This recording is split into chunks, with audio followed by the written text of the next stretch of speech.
నైటోల్ pictures మరియు cine roundup presents barrister Parvateesam podcast.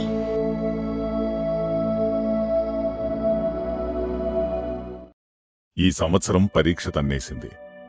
నాకు ఇంకిక్కడుండడం, మళ్ళీ ఆ క్లాసులోనే కూర్చోవడం, మేస్టర్లు వేళాకోళం చేయడం, ఇవన్నీ తలుచుకొని చదువుకింక స్వస్తి చెబితే బాగుంటుందనే నిశ్చయానికి వచ్చాను. మా నాన్న కూడా నాతో సంప్రదించకుండానే అదే నిశ్చయానికి వచ్చినట్టు తోచింది. స్కూలు తెరవగానే వెళ్లడమూ మానడమూ అనుకుంటూ ఒకరోజు పొద్దున్న కూర్చున్నాను. నాయనా పార్వతీశం అన్నా మా నాన్న పిలుపు విని సావిట్లోకి వచ్చాను. ఏం చేస్తున్నావు అన్నారు. స్కూలు తెరిచేరు కదా అని పెట్టి సర్దుకుంటున్నాను. చూడు, ఒక మాట చెబుతాను. నువ్వు చదువుకుంటావు, ఆ చదువుతో పైకి వచ్చి బాగుపడతావు అనుకున్నాను. మొదట ఉన్న చురుకు ఎందుకో మందగించింది. అందుచేతను ప్రస్తుతం ఈ సంవత్సరం మానేసేయి. మరొకప్పుడు చదువుకోవాలననే వాంఛ బలీయమైనప్పుడు మళ్లీ ప్రారంభించవచ్చు. నే వద్దన్ను. ఈ ఏటికి మట్టుకు మానేసేయి. అలా అని గాడిదలా తిరగమని నా ఉద్దేశ్యం కాదు. ఈ సంవత్సరం సంస్కృతం 2 ముక్కలు ఎలాగో నేర్చుకో, తెలుగు కూడా బాగా చదువుకో.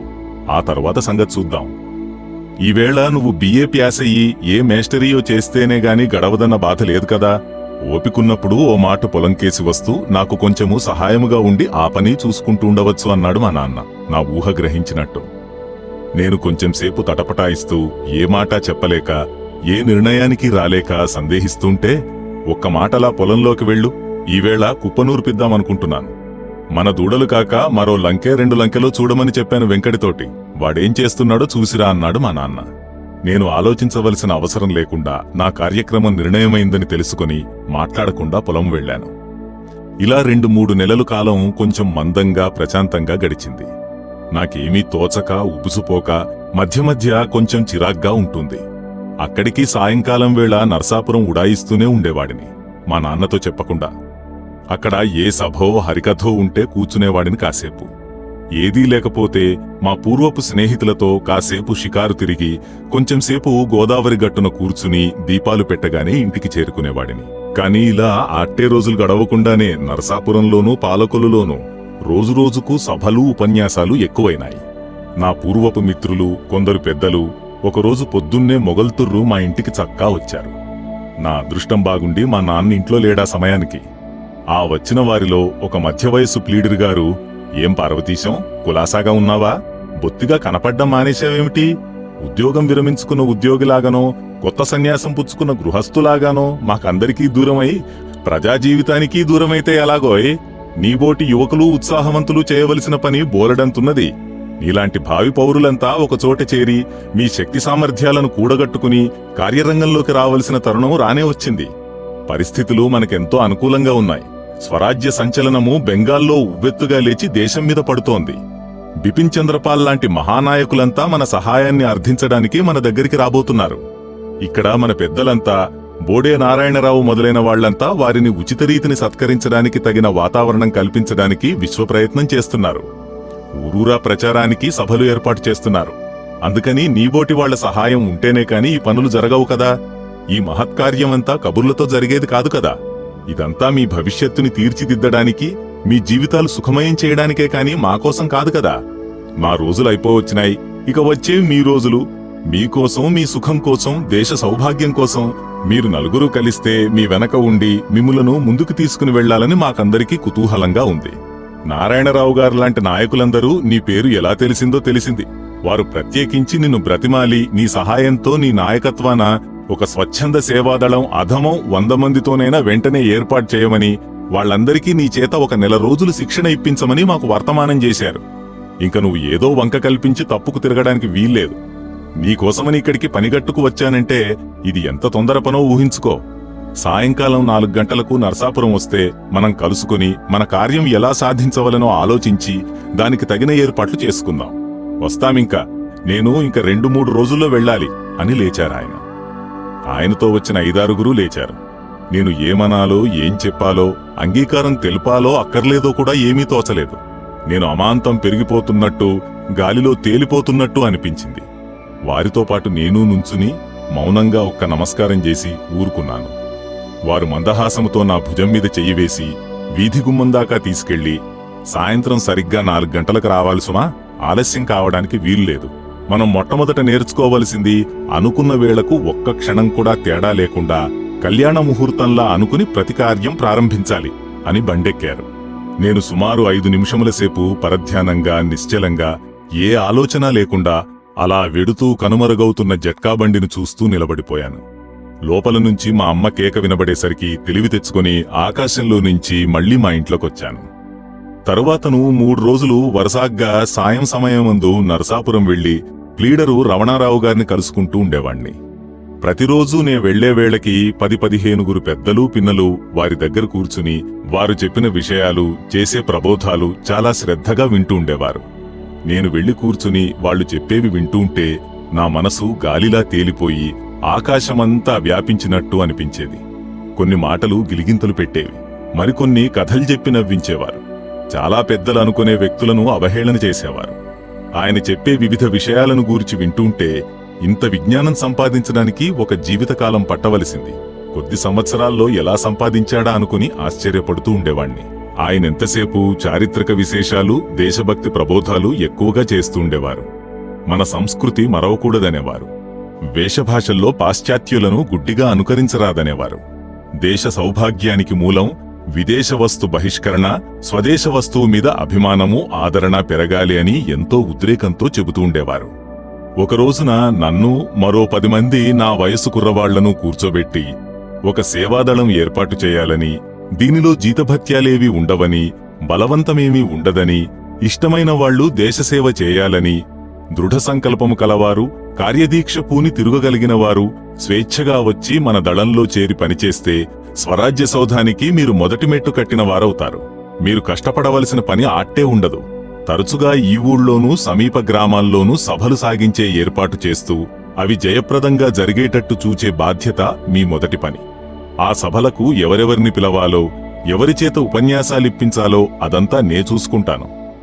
మీరు నాతో ఉన్నారంటే నాకు కొండంత బలం వస్తుంది. మనం ఆహ్వానించే పెద్దల ఉపన్యాసాలు మీరు శ్రద్ధగా వింటూంటే మీకు బోలెడంత దేశాభిమానము, కొంత విజ్ఞానము కలుగుతుంది. తరువాతను అక్కడక్కడ వీధిబడులు రాత్రివేళగాని పగలుగాని ఏర్పాటు చేసి చదువుకోవలెననే కుతూహలం కలవారకు, పెద్దలకు, పిల్లలకు మీరు ఉచితంగా చదువులు చెబుతూ ఉండాలి. దానికయ్యే ఖర్చంతా నేను అందించే ఏర్పాటు చేస్తాను. రేపు మనం బయల్దేరి 10 ఊళ్ళు తిరిగి మరికొంతమంది యువకులను మన దళంలోకి చేర్చుకుందాం. రేపు బందర్ నుంచి బోడే నారాయణరావు గారు వస్తారు. ఇక్కడ ఉపన్యాసమిస్తారు.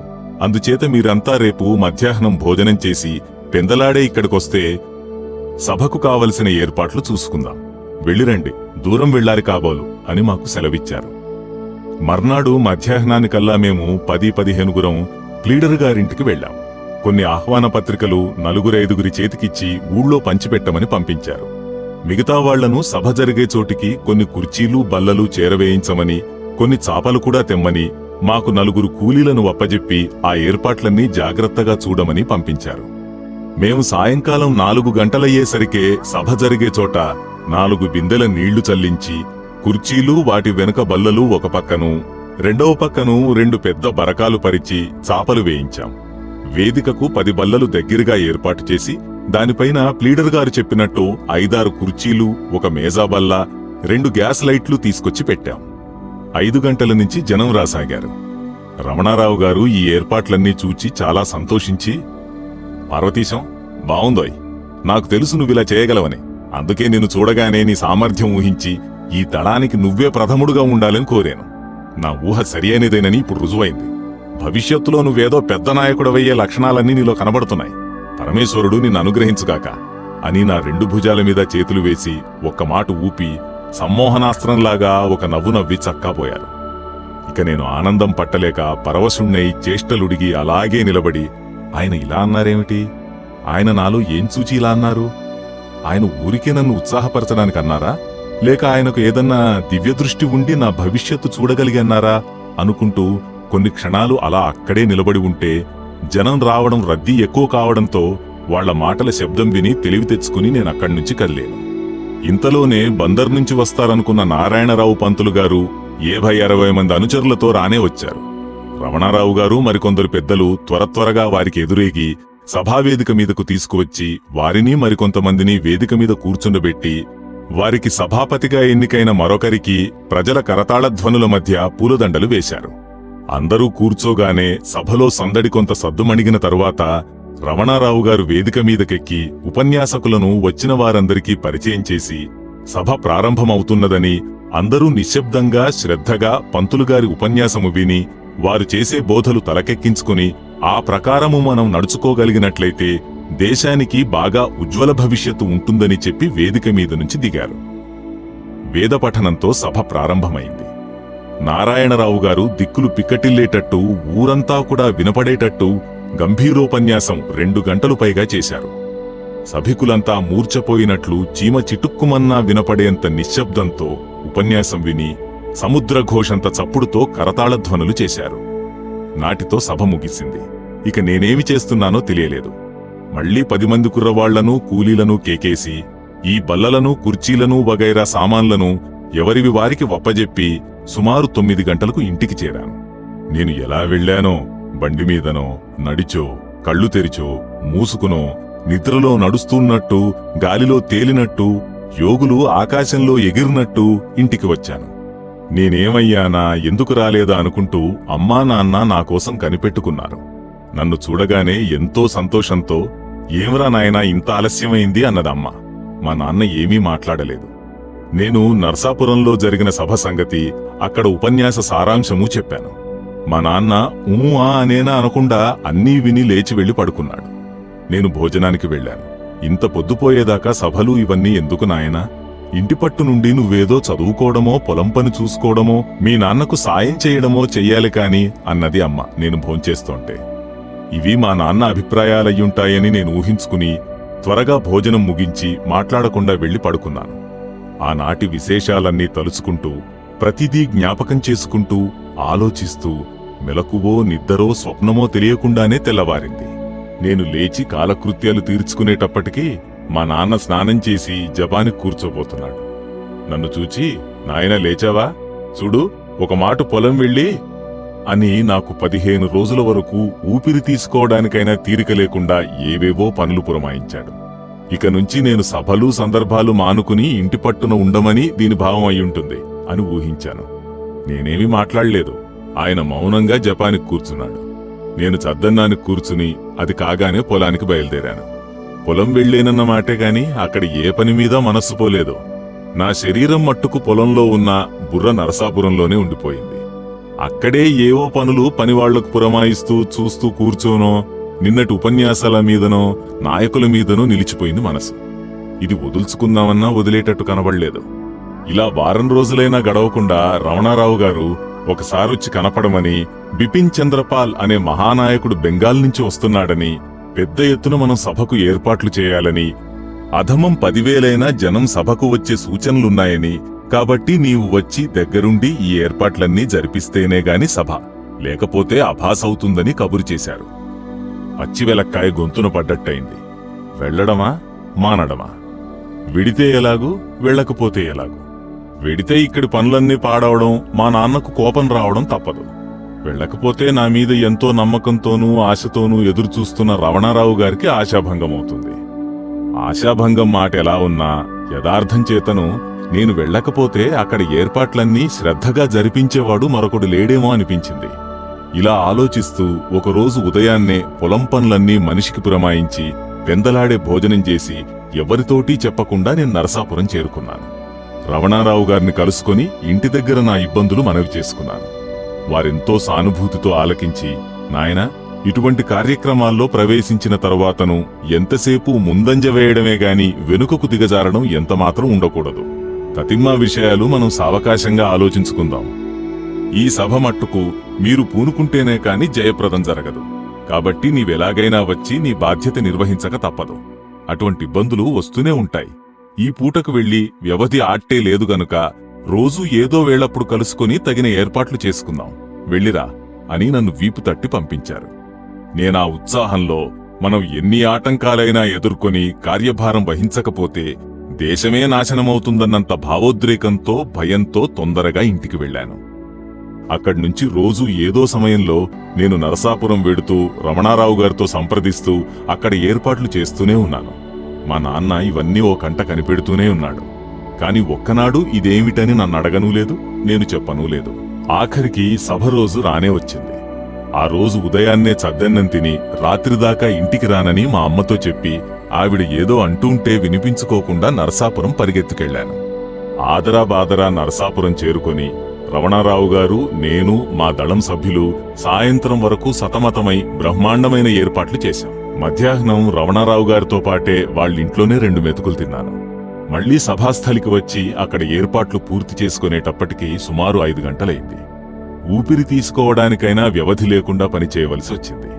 ఎలాగైతేనే ఏర్పాట్లన్నీ ఎంతో సంతృప్తికరంగా పూర్తి చేసుకున్నాను. సుమారు 6 గంటలకు వస్తారనుకున్న నాయకుడు వచ్చి సభ ప్రారంభించేసరికి 7 గంటలైంది. రమణారావు గారు సభకు 10,000కు పైగా వస్తారన్న అంచనా దాటిపోయింది. 50,000 లక్షో వచ్చారన్నట్లుగా కనుచూపు మేర వరకు ఇసుక వేస్తే రాలకుండా జనసమూహంతో ఆ మైదానమంతా నిండిపోయింది. బ్రహ్మాండమైన ఉపన్యాసమిచ్చారు పాల్ గారు.